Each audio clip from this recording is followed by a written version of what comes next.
remember, when we're talking about the 3 players in a line, that's only in serve receive. Whenever we're playing defense, we need to have this kind of rotation, and this would be the exact time we would use a diagram. So the circle on Mark's screen is the attacker on the other side of the net. And then this would be the defensive structure. So the person that is the closer X to the net would be the other blocker or the setter on your team, and they would pull back to play defense. But at no point are they going to be in a straight line.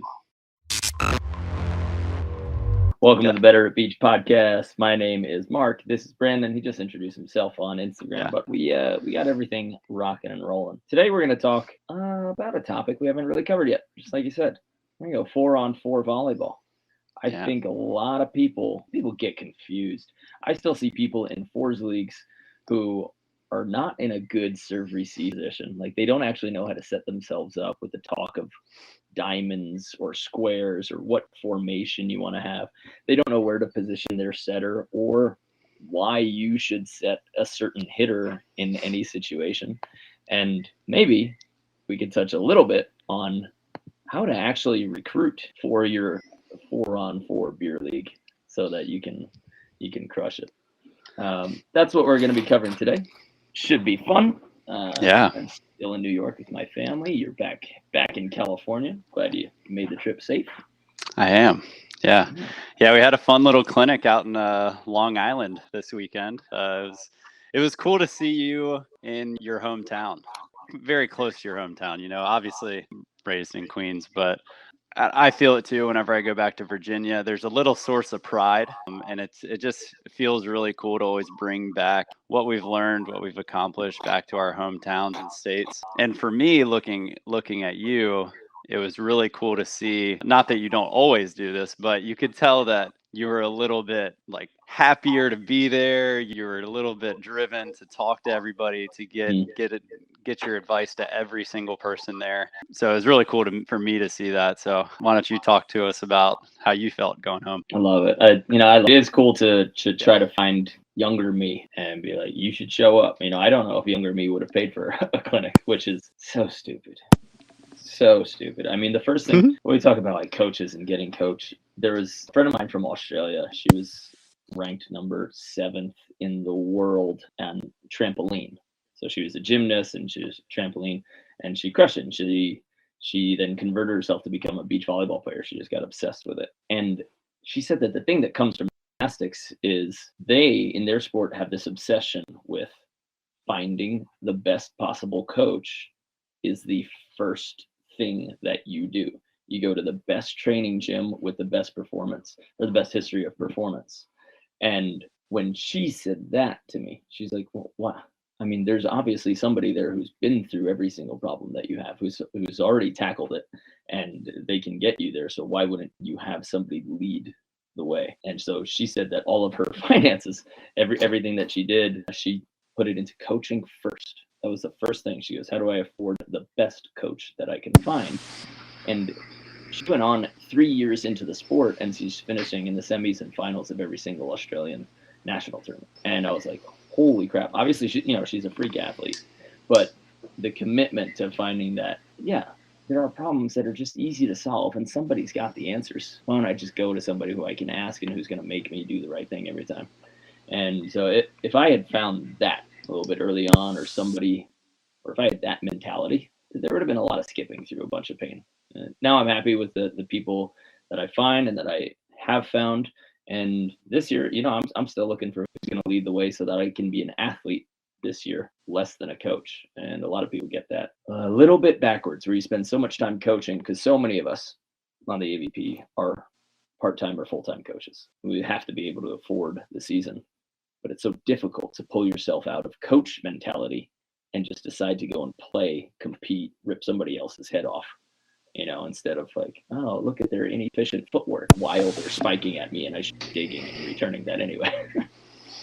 Yeah. So it's kind of interesting because we had a conversation at the clinic. I can't remember maybe it was Anne who asked us, but she said, do you guys get to find the joy in playing still, even though your lives are so revolved around volleyball? And that's a question that I get a lot.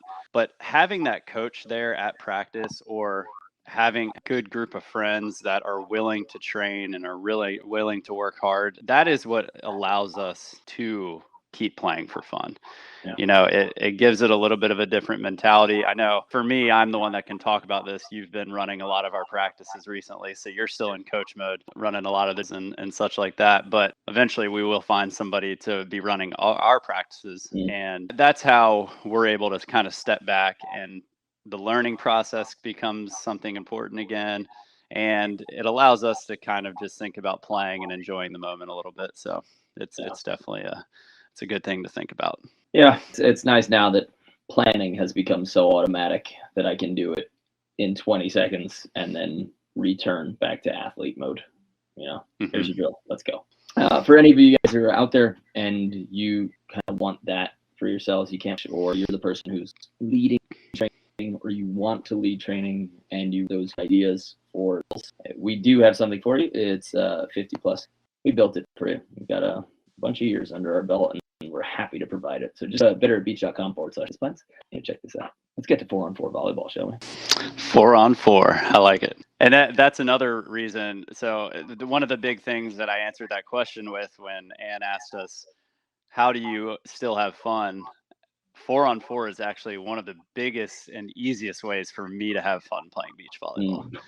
I have a phenomenal crew in Redondo where we go and play every Friday, and it is my time to just not think about work. It is my time to be there with friends, maybe have a couple beverages. Not recently, but soon enough. And it really is just fun. It allows you to still work on your game while you have kind of like a lighthearted thought process going into it. So love some 4v4.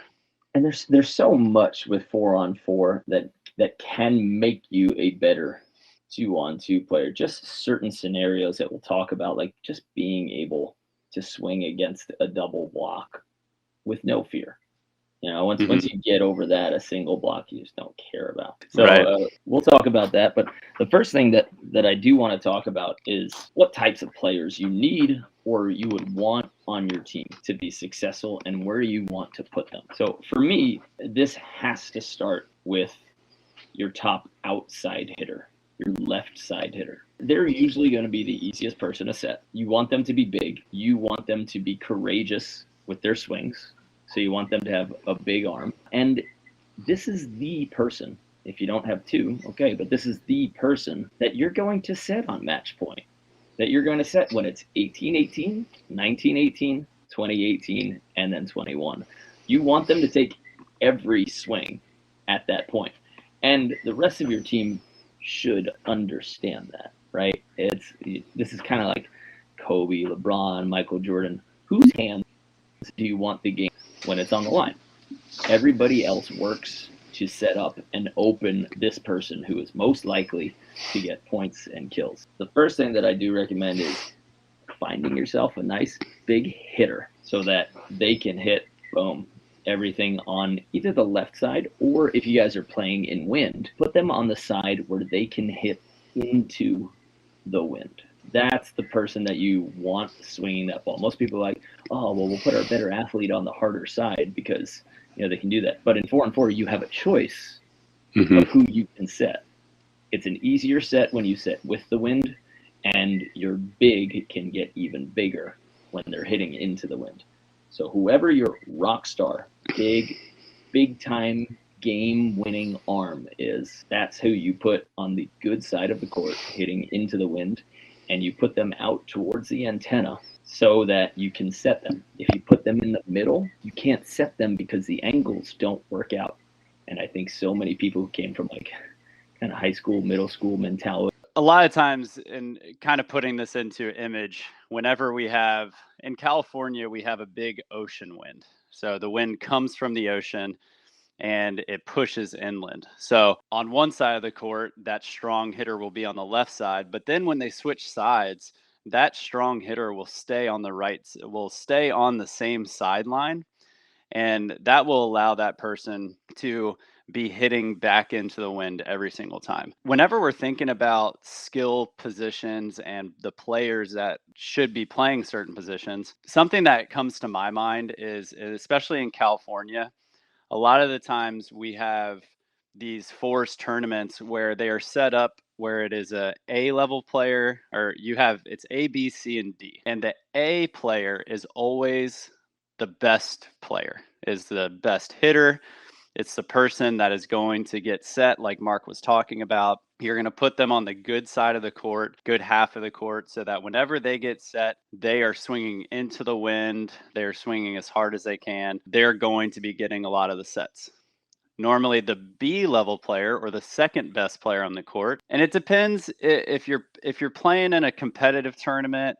This B level player, your first three players might be somewhat similar, but normally the B level player is the setter, because we want that person to be able to set that hitter every single time. Shouldn't matter where the pass is, shouldn't matter what type of play it's going on. That second player, the B level player, the setter, should be able to get to almost every single ball and put it up so that that A level player can swing at everything. Okay. The C level player normally is going to be known for their ball control and maybe their swinging, depending on the level of play. So when we think about the C level player, we're thinking about somebody who is going to be playing cross court of the best player on the other side of the net.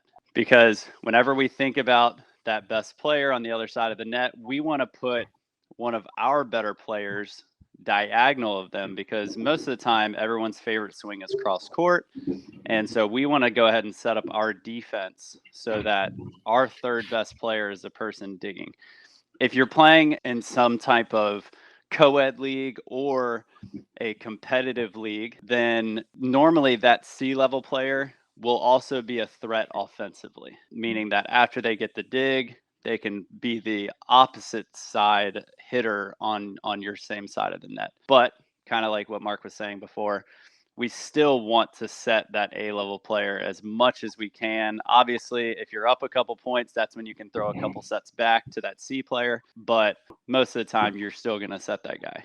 And then finally, the fourth person, the D level player, and we don't need to call him the worst player on the court, but they're probably not as much of an offensive threat. And they're going to be like, if we're thinking about transitioning indoor skills to the beach, then this would be our libero, somebody who is known for their passing. And then they're going to kind of sit behind that big blocker on your side, who is your A player.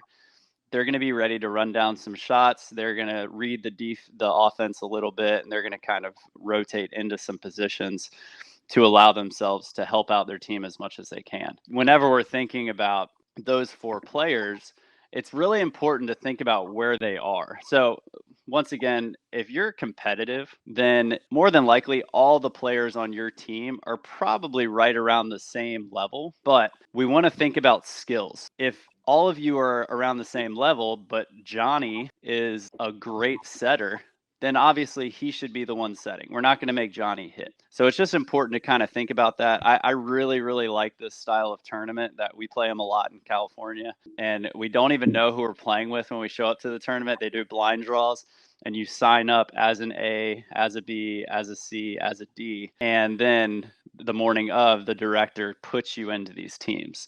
And if we didn't have an idea of where these certain players should be playing, then it would take us a long time to figure out our rhythm and figure out where we should be playing. I think that knowing where these players should play, what position and why they are going to be playing that position is something that we're definitely going to be considering before the game even starts. I think what you're saying is it's a good thing to try to be honest with people as you're recruiting them and saying, our team needs a great setter. Mm-hmm. You're that guy, you're that girl. Our team needs a great digger. You're that guy, you're that girl. Not our team needs a great player or a great anything, but you need somebody out there who can cover a lot of court on defense and passing, hopefully.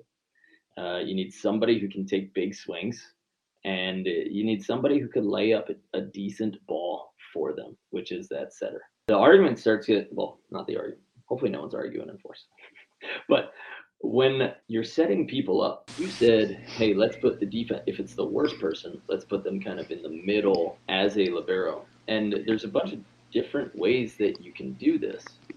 But there is a chance that you do want, maybe it's not your least athletic, but you do want your best passer taking over most of the court. And it's okay if your A player, your big hitter, is also just like the most experienced volleyball player, they've got the most control. It's a good idea to have them pass half the court and have the other two take a quarter of the court. You know, they each got their own quarter because this person's going to be able to pass more. They've got more experience. You don't have to share these responsibilities equally. They don't even do it in the Olympics. You know, if you watched Sergio from Brazil years ago as a libero, he would on float serves kick one of his outside hitter passers out. So he would pass half the court and he'd say, I got you. You know, because he was the best passer, he could take over, he could let them hit. So when you're setting this up, again, you need that power hitter on the outside, need the setter who's waiting at the net, and then need a defender floating deep somewhere in the back. Now, can we talk about some maybe defensive? Let's talk about offensive formation first. Let's talk about how to set up in serve receive. Get rid of this diamond. Everybody, right now, save this video, share this video, get rid of your diamond formation. It is one setter at the net and 3 people in one straight line in serve receive. If you want to kick somebody out of serve receive because they're struggling, they're not great, they're embarrassed, they don't want to pass, then you got 2 people in a straight line, and this person should be supporting them and building their confidence. You got this. Okay, you know, we have short middle. We're going to dive in front of you as 3 passers. If you're dividing it equally in 3, you have, let's just say that you have your lane going forward and backwards. You have your forward and backwards lane. So you have short and you have deep. Now, sometimes you talk about seams, especially a lot of indoor players will talk about like what happens in the area between us, if it hits exactly between us.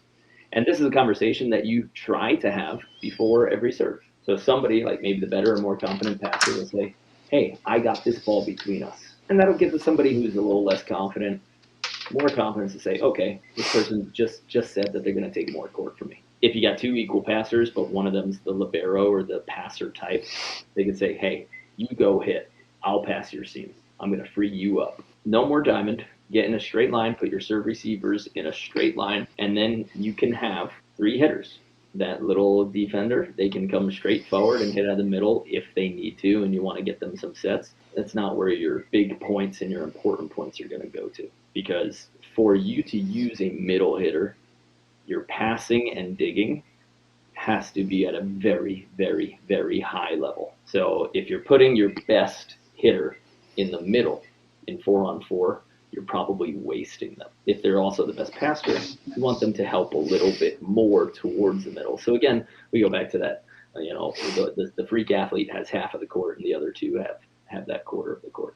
A straight line and serve receive, setter waiting at the net, and you're trying to set more antenna balls than middle balls. The only goal for the middle when you set them is to try to maybe get the other team to stop blocking the outside hitters or to be late to the antenna hitters. And we're just talking basics here. We're going to go over a few strategies. This isn't the Bible of 4-on-4 volleyball, but it is a great starting point that I think nobody covers and everybody needs to hear.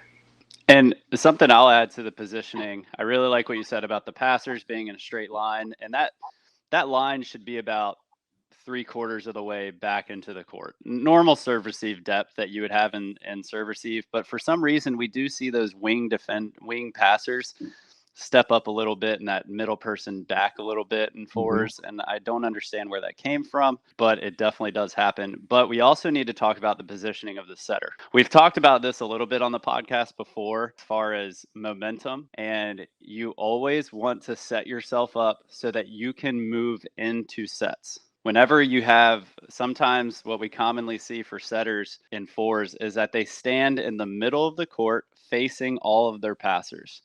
And now you're not able to get around a whole lot of stuff. You're making all of your sets facing your setters because you're not going to square up. If there's no wind, I think you start on the sideline, maybe in between the middle of the court and the sideline, opposite of your big hitter. I know that might sound weird because it's like, wait, you're making me start further away from the hitter I'm going to set, but you still tell your passers to pass in the middle of the court, but this will allow you to use your momentum to go into that set, which is going to make the set easier, which is going to make your attacker able to read your set a little bit more, and you're going to find a little bit more confidence. If you have wind, so now let's say, so a lot of times in California, we have that ocean wind like I talked about, and when you flip to the other side of the court, this whole idea of indoor setting is kind of out the window, where you don't always have to be square to the left side of the court. You should always set yourself up so that you are setting your best player. And if my attacker is on the right side and he is swinging or she is swinging hard cross court into the wind, then I'm still going to be in between the middle and the sideline further away from my attacker, because that, once again, that wind is going to push balls closer to the attacker, and then you'll be able to use your momentum. And we as setters, we love running forwards, but we hate running backwards. I would rather run 8 steps forward than have to take 1 step back. And I think that that's a pretty common thing for most setters, whether you realize it or not. I always talk about it at camp or clinics, whatever we're doing, where whenever players pass onto the other half of the court, I call that a no crap set or a no crap pass, because that's what the setter does. They start running to the net and then they have to backpedal and they're like, oh crap, what am I going to do now? I think the setup of the setter is just as important, if not more important, than where the passers are going to be. I love that point. Not having them directly middle. Right. That's really, really nice. That space to move forward. That's massively, massively important. I think most people will just sit right there in the middle, and then you're not leading anyone where to pass you. This does not tell the passer, hey, if the setter's positioned all the way on the right side of the net, it doesn't tell your passers to pass that way, right? We still want to pass towards the middle so that our setter has options. We want to lead their chest so that they move forward into the ball. So just because setter, you need to kind of captain this, you need to say, hey, I'm going to start over here. You guys, I want you to pass middle. Yeah, I think that's a pretty general theme in the sport of beach volleyball. That is, especially at the lower levels, it's not thought about a lot. We want to always put the ball where we want our partner to end up, not where they currently are. That sentence solves it all. Definitely. Let's talk about some basic defensive strategies. For everybody out there, if you're playing in a 4-on-4 league, measure all of your jump heights. Your players cannot jump and get a full hand over the net. They should not block, period. You're wasting them by hanging them in the air, trying to get them to jump and taking up basically not enough space to be anywhere near effective. So if they can't get their full hand over the net, peel them into the court. Don't hide them. Take up space, put their hands up, right? But don't have them jumping for no reason when they're only getting little digits over the net. Yes, 1 in every 100 balls, they might feel amazing when they get a touch on their fingers and the ball also hits the net and then they call it a block, or it rainbows off of their fingers and falls for a high block point in the other court. But if you don't have the people who can get full hands over the net, stop blocking. Stop blocking, stop blocking. That also goes for the other side of the court. If the other team cannot hit down hard, and we'll say front half or front 3/4 of the court, they don't have those athletes, don't block them either. The only time you want to be waiting at that net is if that set is too tight and you can actually grab it or hit it on your own. After that, now if you do have your blockers, first we'll start with a 1 blocker scenario. Defense positions, here's where everybody gets confused. I think this becomes like a giant hockey substitution, because you have your position on defense and your responsibility there, and that will put you out of position for your offensive position. So you can be a blocker and a setter, right? Or you can be a hitter and a setter. So if you're only playing with 2 blockers, you're allowed to block 2. So one person will block the left and maybe the middle. One person will block the right and maybe the middle. If we're playing with our 2 like big hitters up front, or our 2 big people up front, and then you have your setter back, you'd like to put your setter away from where the best hitter is. So if they're defensively, you want to put them back. You want to put them opposite of where they're going to set the most people. the most balls because you want them to move forward into it, like you just said. A lot of times, the setter then who's on defense, they'll have to dig a ball. That's when you might ask your defender, that ball control person, to come in and try to set the big people, right? Try to set the big hitter. Again, try to figure out a system or a secondary setter where we can get the ball to the person who's going to score points. So if the setter digs the first ball, your team should have a designated person that sets the ball when your setter is not available. That happens in a very rushed manner. It doesn't always work out, but they should want to take over the setting responsibilities if your true setter digs the first ball. Because if your big athletic person then has to set the second ball, you don't have a great chance at a kill. So, and unfortunately, I'm going to go ahead and call everybody out on this podcast right now. You're going to have this conversation after you lose a point when your setter dug the ball. So just remember this moment. And then after that moment happens, be like, oh, darn it. He even told me this is going to happen. So from now on, if the setter gets a dig, this person's going to be in charge of setting. Great. 100%. Right. And it still happens to us. I'm not just calling you guys out. It happened to me 2 weeks ago. Oh yeah. I mean, the plays are going to get random. Somebody else is going to have to set besides those two players, right? And if the person who maybe wants to take control of the game at that point is the like zero ball control drill killer, random shanks every time they touch the ball, yeah, you want to see them involved, but that's not what's going to help you win. Right. So the setter takes the first ball or digs it. Somebody else, one person, should be responsible for the second ball to set it, and should be designated before you lose the first point because of it. Also, for the setter, when they don't dig the first ball, if they're still on the ground or if they just blocked, you want them to take control. They're your quarterback, so you want them to have the set in their hands. You want them to be bumping and setting to the right people. So they should be that hustle person. Your setter should be the person that will literally shove somebody out of the way in order to set the ball, right? That responsibility has to happen. It's not like, hey, well, it went to the middle. Hey, well, it went to the right. No. Your setter is your setter. Setter set, right? So you have to let them do that. You have to get out of their way. And setters, be bossy. Scream, mine. And there's one libero when I was trying out in Italy. I was about to pass a free ball. I was playing outside, and he was trying out for libero. And we were both about to pass a free ball, and he came right next to me, and he screamed, mine! And he did it so sharp and so fast that he literally scared me off of the ball, kind of jumped away. And then I ran, I hit, and I actually got a kill. I went to him, I go, I love that. I love that you took control of your passing responsibilities, and that allowed me to get into a better approach and hit. But he did it with such a way that there was no confusion over who wanted and who had that ball. He let me know, and I liked when he screamed that loud and he took over. If you're a passer, pass. If you're a setter, set. When we're thinking about defense and we're thinking about the setup, what I think about a lot, and I kind of want to get into this rotation idea because I think a lot of people don't pick up on that. So I think the setup should be almost like a square. Let's say yes.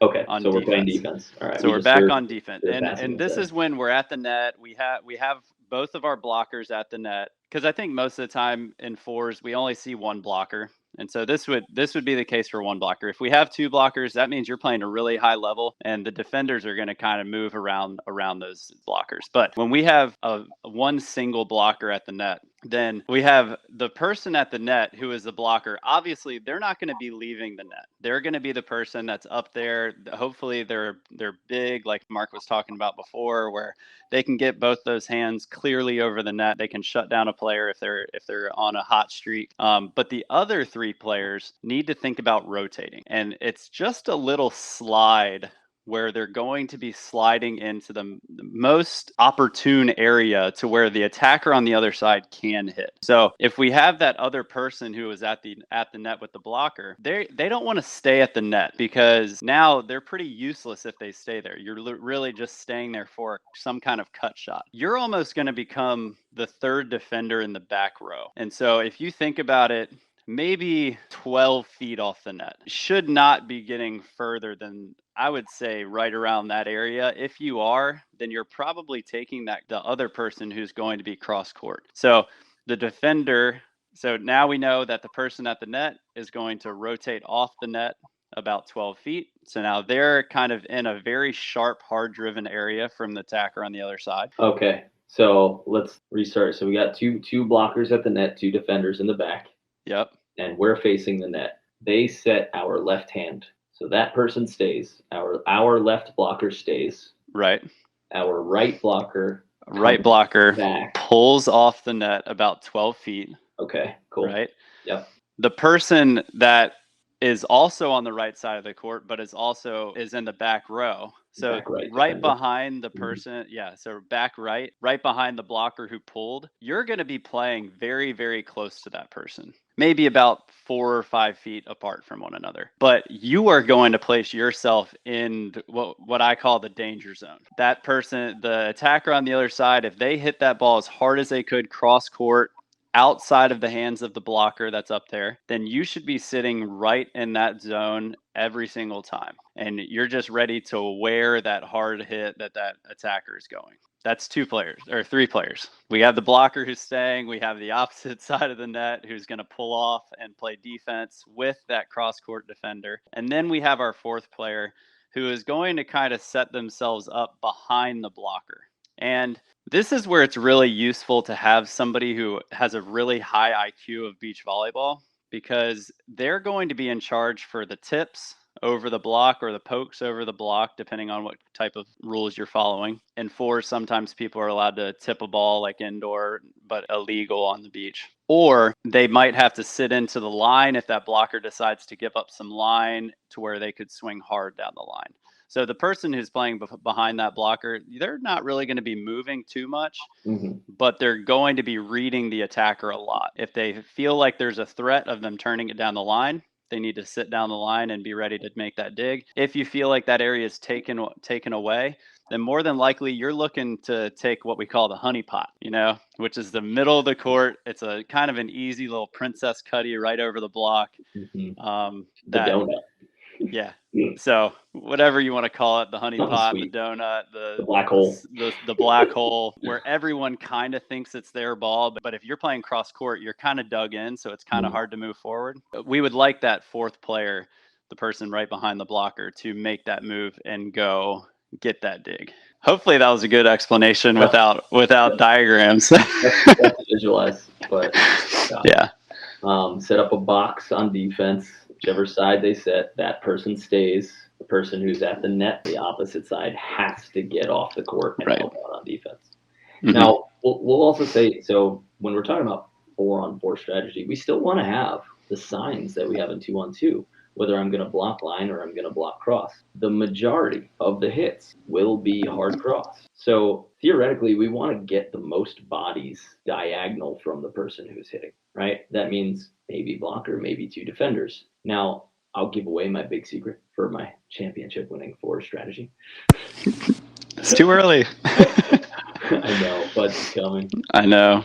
But if you have a solo blocker, we still want 2 defenders in the diagonal and 1 down the line. I usually dare people to hit hard down the line. I think it needs to be a really tight set. They need to have a really good approach, and I'm forcing them towards the sideline, right? But I don't want to block cross and then have 2 of my defenders down the line, because now I only have 2 bodies in the diagonal. Instead, I'm going to leave my defenders in the diagonal. I'm going to leave 1 down the line for tips and that line swing.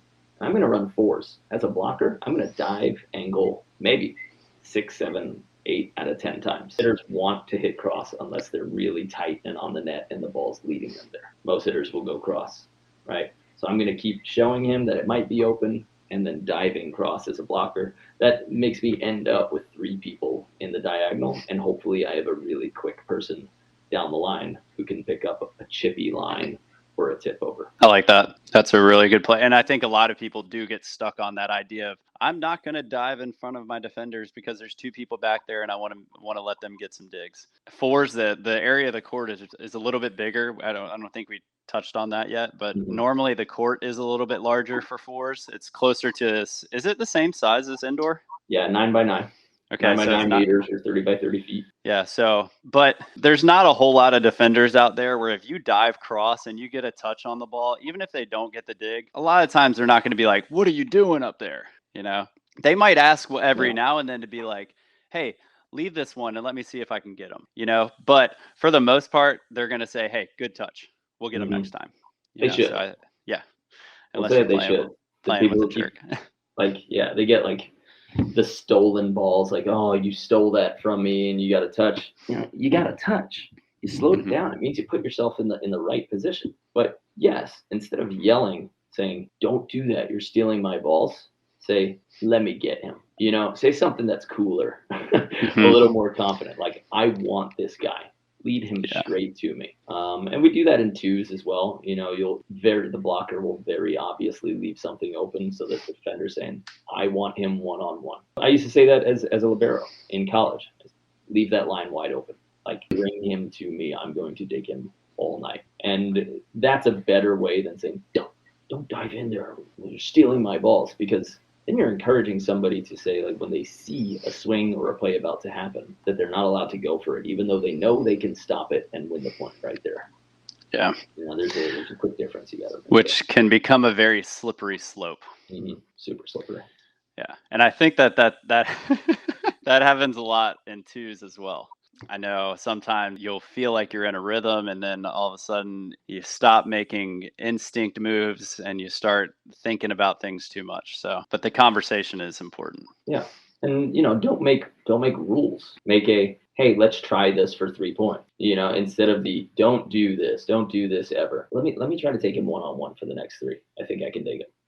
Or, "I'm gonna go with whatever I see as a blocker for the next, like, 3, 4, 5 points, and you can do whatever you want back there, but I think I can get him." If you try that experiment, make sure that there is a set end to the experiment where you decide, is it working? Is it not? Did we even get the opportunity to implement it? If you should carry on with it or not, or if it didn't work 3 balls in a row. Fine. Okay, move on to the next little mini strategy. We got a pretty good comment from Steiner as Sokol. So it sounds like no rotating. And I know like Steiner is so cool. Oh yeah. I wonder, is that a play on words, Steiner? Okay. But if you are in a league where you are rotating, I love those leagues. I think that that's great. You give everybody an opportunity to perform a skill, but it's important to still remember that you can still make each position responsible for something. I think a lot of times whenever we have teams rotating a lot, that's where we get this idea of sharing touches. And that can be really, really tough because you never really get into a rhythm. Even before the game, whether you have somebody who's going to stay as the big hitter on your team, that's great. If you don't and you're going to rotate, that's okay. But still keep that one position as your big hitter. So make it your big left side or the person who's going to be swinging into the wind. Obviously, the person at the net, make them be the setter. Make them start from that position that you want them to. And so I think all of the ideas that we gave you about rotation and offense, those can still be the same, but it's important to realize what you're going to be doing when you're in each position. That way your team can find a rhythm and you can figure out ways to score. I like that question. We don't rotate a whole lot in our fours. We kind of have a specific area where we want to play, and we want, like, I want to be a right side. I want to be a setter. I want to be a left side. But if you do rotate, it's fine, but the responsibilities of those positions still stay. If we're playing family, fun, chill, barbecue, beach day, 4-on-4, rotate. Just know that, when we're on offense, that serve receive lineup, everybody still stays in the same line, and the person who's front middle, okay, they become the setter. That has to stay. We're still never getting into this diamond nonsense. Okay. But that way you can rotate equally. But if you're trying to actually win, if you're getting competitive and you need that t-shirt or you need the free pitchers for a month or whatever you get, Oh yeah. You got to have positions and try them out for a little bit and then maybe put a couple people in different positions. But everybody still serves. Remember that. You still serve in order. So the person who's serving is obviously not in his position yet. The other 3 are going to be waiting in their positions. And then whoever serves, as soon as you serve it over, you run to your position. When we were playing 4-on-4 at FUDS in Florida, we had some of our servers who were, I think I did sometimes, where we served and then we ran all the way to the net to play blocker. Is it tiring? Yes. Is it most advantageous for your defensive lineup? Yeah, it can be. So you still rotate servers, but once you serve, technically, when we say that we serve, we say that we're on defense, right? So when you serve, you're on defense. You get into those immediate defensive positions. I like it. I think that's pretty good. I think that's a good summary. Pretty good little summary. We've And got some questions here that we'll tackle in the Q&A section. And if we divvy this video up into a Q&A section, just look for volleyball positions 4v4, how to win your beer league, and look for the Q&A section. But I think we can get into the Q&A after this, because this is maybe we should switch our company, man.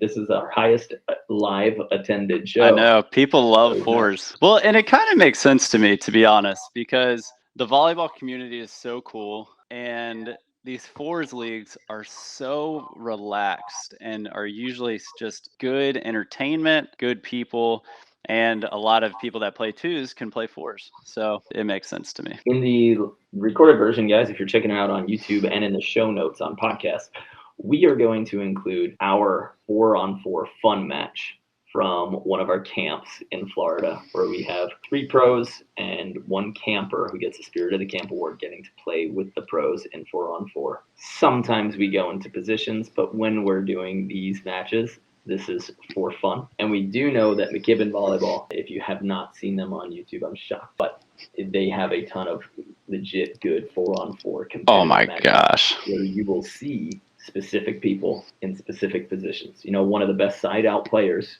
in the country is setting full time, and that's Casey Patterson, right? He decides to be a setter because he wants some bigger, stronger, higher jumping hitters out there, or maybe he just wanted to chill for the 4-on-4. But there's a couple of places to see this. You can check out what our camps are like, and you get a really good idea of how fun they are by this link that we just posted. And you can check that out in the show notes. And of course, you can check out the McKibbin Volleyball's series of 4-on-4 videos, which are super fun. Those videos, they do a great job with them. I think most of them are in Texas, like in Austin or something like that. They ran a few in Hermosa and a couple in Texas. They ran a nice big event because business is easy in Texas. Yeah. And hey, if you ever watch this and you need 2 more guys, let us know. We love some 4s. All right, let's answer some questions. I'm going to start down at the bottom. Are you frozen? What are you saying? I'm just trying to find a question. A lot of these are just statements. Oh, okay. I've played a few of reverse co-ed 4s. Any suggestions for that particular format? Reverse co-ed. So I guess I don't think I've ever played that, but I would assume women can block and they can hit front row. Okay. Men cannot block, and they have to hit from behind the 10-foot line. Okay. I think the positioning and everything is still the same, but is it on a women's net? Yeah. Okay. If you get any sort of like quality open level male players out there, they're going to be absolutely detonating. Oh yeah. And all it is the idea of you don't even need a passer in that game. You just need somebody who can put up a consistent set, like at 7 feet every time, and then just have your dude detonate if you got an open level squad. So it sounds like we would put, instead of having our best player at the net, we would put our best player cross court of the hitter on the other side so that they can dig and then hopefully get set. But for those players, you probably want to have the guys hitting a little bit more inside, not completely at the pins, because then they'd be running into the girls that are hitting at the pins. So like if we think about the A is on the antenna and then a B and then a C and then a D kind of sideways on a court, maybe those men want to be hitting more of the B and C balls rather than the A and D balls. But I think it could also work with the A and D. It's just a matter of you having that conversation and figuring out where that front row player wants to hit, because the female is still going to be a very valuable option in that idea. In front row, probably 1-on-1 on a women's net. But when you're in trouble, you're probably still going to sit. If you got a big boy on your team, back row, you should be annihilating on a Revco net. This is like a 2-parter. There's a 4-on-4 tournament set for this Saturday, and I have a team signed up. We were going to play Diamond, but I like what you said about having back 3 more in a line.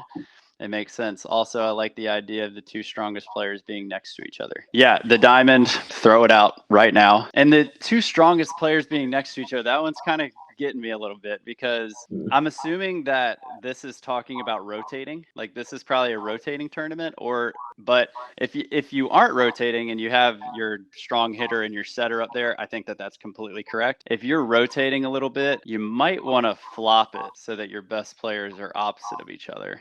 Yeah, so if your league makes you put one person front middle, one person right, and then you have to rotate into those positions for whatever reason, if they make you do that, separate your best players, make them go away from each other so that they can connect and take up more area. But if you're in a situation where you're playing like it's played at the highest level, and you can serve and you can go wherever you want on the court, then you don't sit up so that the two best players are next to each other. The rotation in that actually doesn't matter anymore, because everybody's going to have their locations where they hit and where they play defense.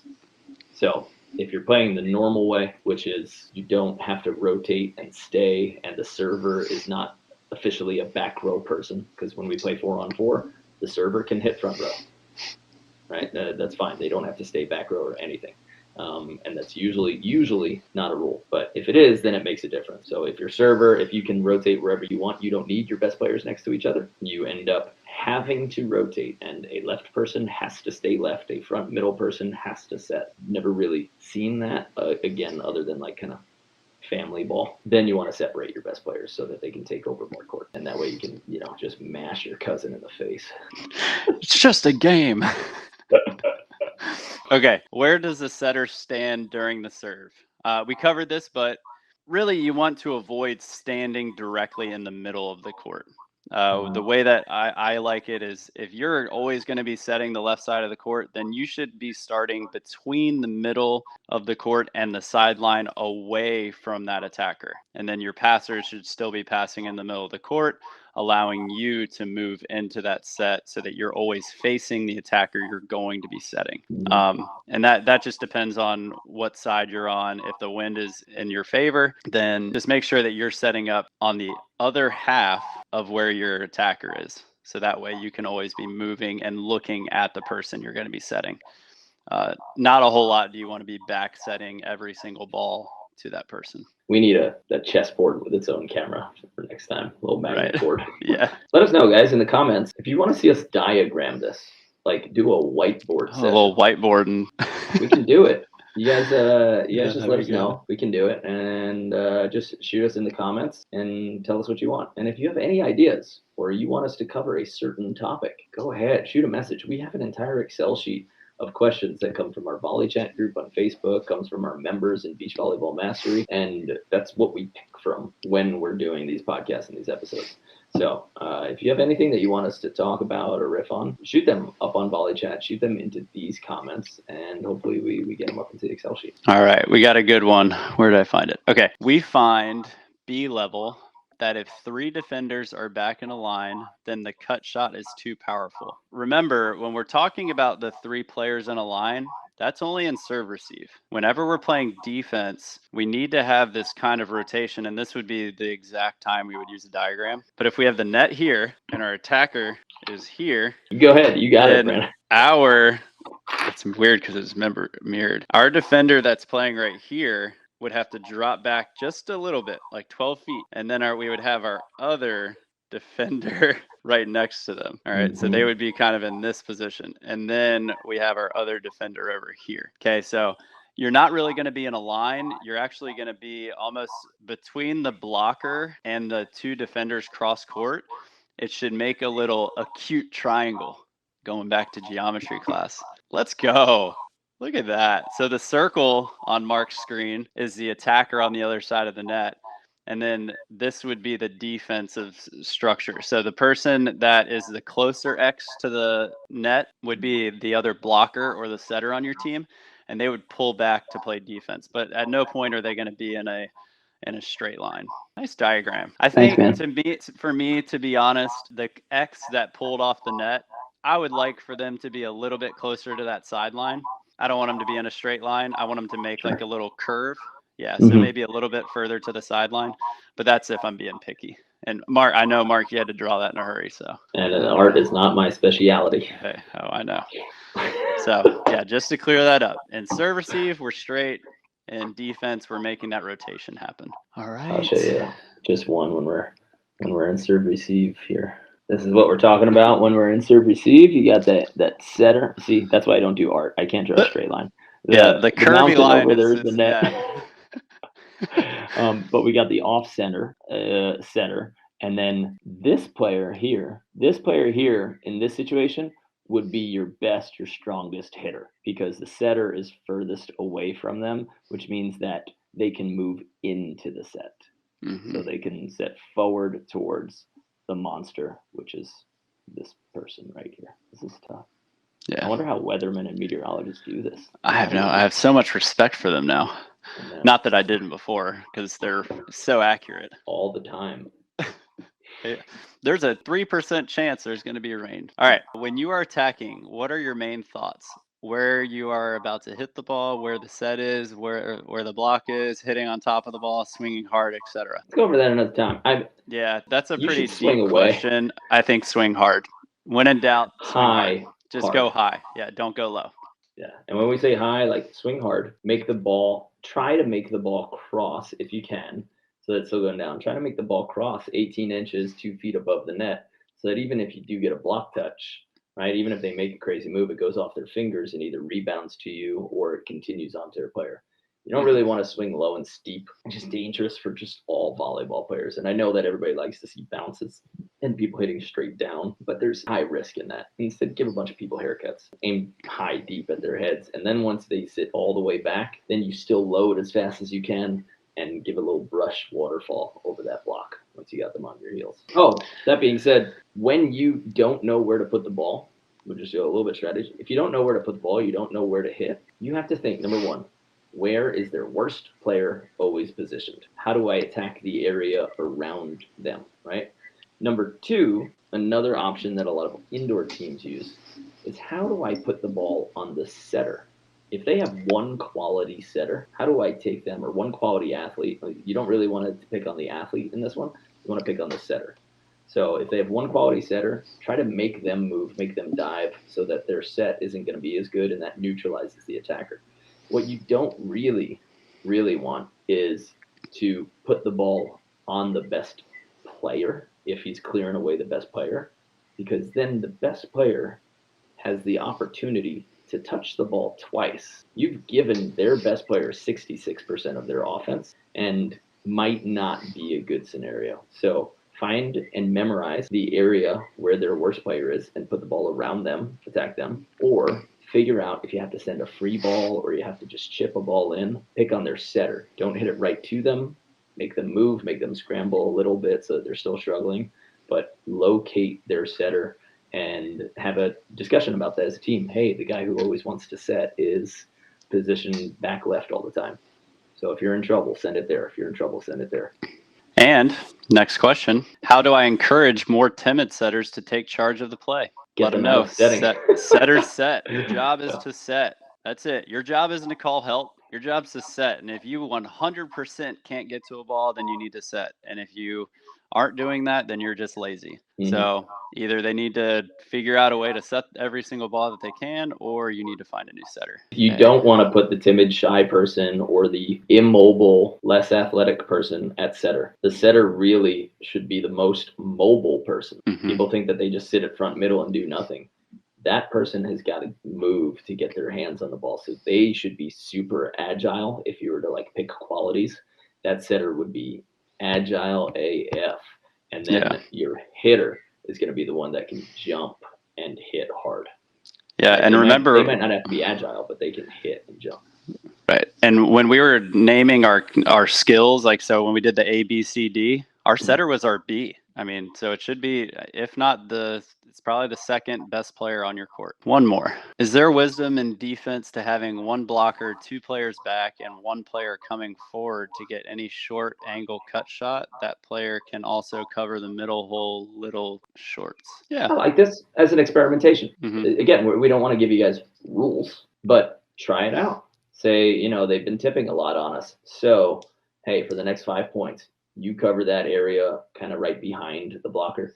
The big problem that people have with this, and I saw this with that person I was help coaching their college team. They took one of their players out so that she couldn't dig a ball, so that she could set. And when they kind of took her out in defense, I was like, why is she right behind the blockers? Like, oh, we don't want her to dig this ball. I'm like, okay, but she's literally sniffing the blocker's butt. Like, she can't even get that short ball, the short tip, which she's supposed to be covering. When you're covering an area, you want to leave yourself just behind that area so that you can move forward into it. So if you're playing in that donut, don't sit on the donut. Sit right around the donut, then you can move forward. But there's a ton of wisdom in that. If a team's just crushing you on tips and they're not hitting extreme cutties and sharp angles, then you don't need it, because a lot of teams don't have quality cut shots or sharp angles along the net. So kind of peeling off that blocker, instead, you can move them into the center of the court and you say, hey, my two defenders are going to play deep and you're going to cover somewhere behind the blocker. So don't mind that at all. That's a great strategy. All right. We got a couple whiteboard and diagram statements, so we got you guys. Don't you worry. Appreciate it. Coming up. Is 4s more like 2s or 6s? I would say 6s. I think people who played 6-on-6 have a better understanding of the natural rotations of defenders, and figuring out where they should be. And to hit. Yeah. You know, being okay with the blocker touching the ball. Yes. Yeah. You're trying to shoot around in 4s. There's not enough space for you. So if you're one of those people who has, lived and died by their shots in 2-on-2 volleyball, your game is not yet built for 4-on-4. You got to be able to rock that ball. All right. Ditch the diamond. Paying off dividends. We love dividends. That's great. The donut hole is called the campfire shot in Texas. That's perfect. Yeah. I like it. That's really good. Everybody sits around a campfire and watches. All right. And last one, thanks. Extremely helpful. We have a tournament this weekend, so this class was super timely. I will look for one of your live workshops and hope to attend this year. Do you live in Santa Cruz? No. We live in Hermosa Beach and Redondo Beach. But that's awesome. Let us know how it goes. If you get a chance, take a picture of your team and tag us on Instagram. We love seeing people that are playing and that listen to our stuff. So holding up the cup. And best of luck. We hope you guys take it down. All right, I think that's it. Good session. Yeah, that was good. People like this, guys. If you liked it, if you loved it, you have to let us know. Comments, shares, subscribes. We got stats on all of this. So if people are watching this, if people are sharing it, if people are commenting on it, we know we got some topics that you want to hear about, but anytime you reach out. Helps us give you guys the stuff that you want. If you guys are in Ohio, we will see you this weekend. I think we have 2, maybe 3 spots left in Ohio. And I think we might actually have a wait list now. So. Oh yeah, it's done. Yeah. Okay. So if you are interested, join the wait list, see what we can do. All right, man. Well, I hope you enjoy some more time with your family. Let them know I miss them already. Everybody else, see you on the sand. See you on the sand. Have a good one, guys. Bye.